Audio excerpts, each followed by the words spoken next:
Chapter 10, At the Tobacco Barn. 20 minutes later, we pounded up Miss Rose's steps. "Mama!" Dale called as the screen door slapped shut behind us. "I'm home." Silence. "Must be out in the garden," he muttered. "Come on, she'll want to say hello." We were halfway down the hall when the door opened behind us. "Hold it right there, young man," Miss Rose said, sticking her head out of her bedroom. "Where do you think you're going?"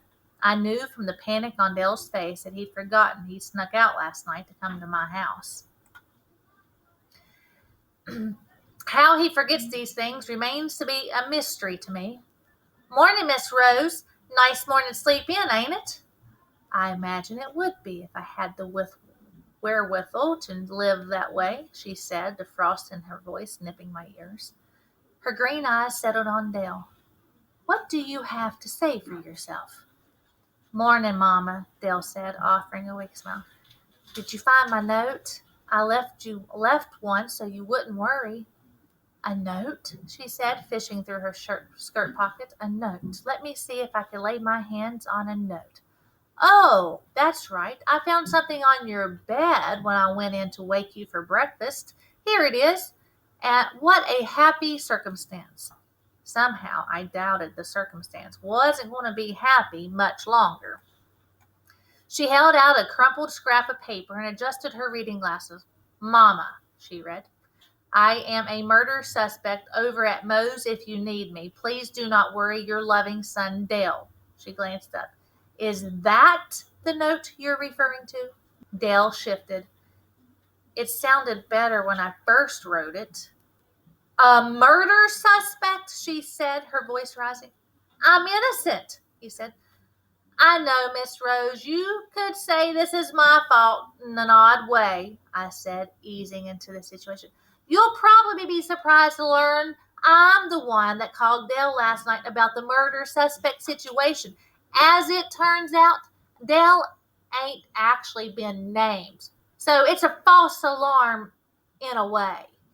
"You had a hand in this, Mo?" she said in a voice shaved from ice. "Really?" "Yes, ma'am. I probably shouldn't have called so late." "No, you shouldn't have. And Dale shouldn't have left without asking. What do you have to say about that, Dale? Why didn't you ask? Did you think I'd want to tag along?" "No, ma'am." "Then why?" She stopped, tears flooding her eyes. Miss Rose's tears are like truth serum to Dale. He blurted out his answer. "I didn't ask because I knew you wouldn't want me to go." I winced. "I wouldn't want you to go because..." Dale looked like a condemned man tying his own noose. "Because it was past my 9 o'clock curfew." She waited while he studied the linoleum's faded yellow peonies. "And because it wasn't safe," he said. "You've got a 9 o'clock curfew?" I asked. "Miss Lena gave me 8 o'clock." Neither of them looked at me. "Not that my curfew matters right now," I added. "You could have been killed," she said. If her voice went any higher, Queen Elizabeth would need earplugs. "Thank heavens Lena called me this morning to let me know where you were. I would have been worried to death if..."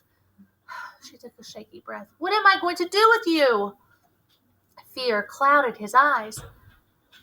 "You ain't telling Daddy, are you?" "Your daddy isn't in this anymore. You're grounded. No races, no trips to the cafe, no bicycle riding." "Grounded? For how long?" "For until I say you're not grounded, that's how long," she said, snatching another paper from her pocket.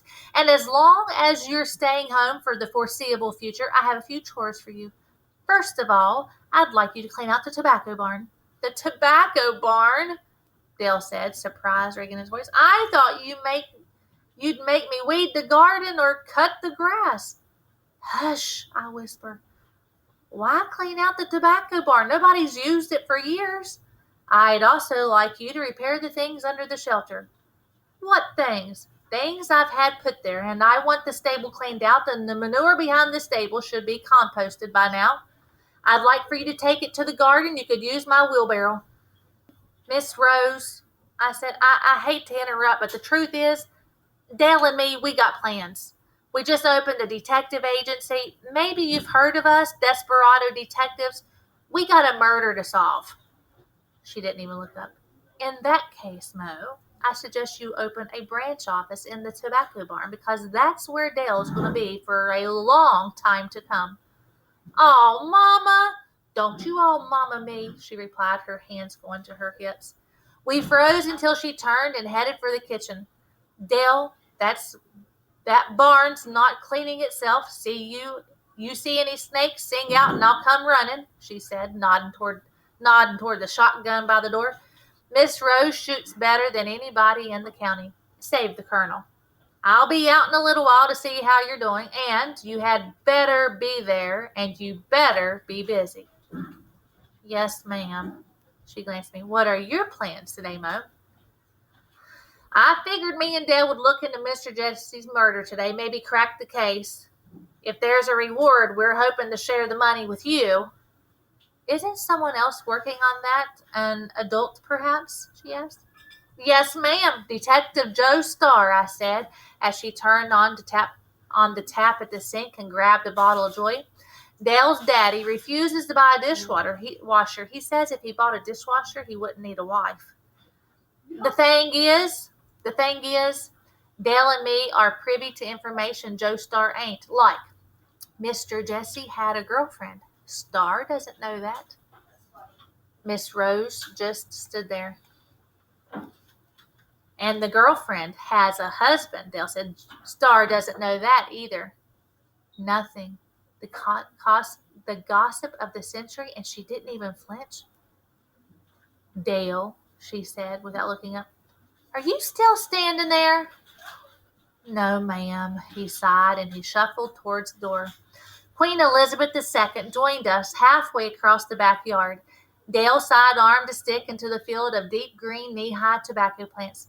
Fetch it, Liz, he said. Sweat trickled down my back and the heat monkey shimmied like ghosts between rows, and she brought it back and spit it at his feet. Good dog, he said, ruffling hers. She's smart, ain't she, Mo? She's brilliant, I lied. Practice me, he said, flipping me a pine cone and settling up to my left as we cleared the stable. But I froze, horrified, staring at the tobacco barn dead ahead. Holy moly, your mama's lost her mind. The barn stood tall and windowless, its 10 sides draped in rust. Beneath its lean-to shelter lay a terrifying jumble of wood and metal. A wooden cart lay on its side, its axles busted, boards sprawled like pickup sticks over a cart's tongue. Rusting chains, a worn leather cord decorated a heap of broken chairs and old-timey plows.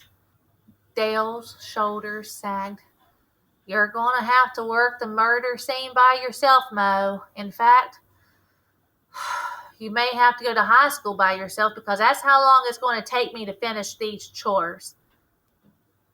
It might, Miss Rose said cheerily, walking up behind us. Come on, Mo, she said. We'll give you a ride home. I settled into the Pinto, mourning Dale's cruel fate and thinking of the crime scene just too impossible to get to miles down the road.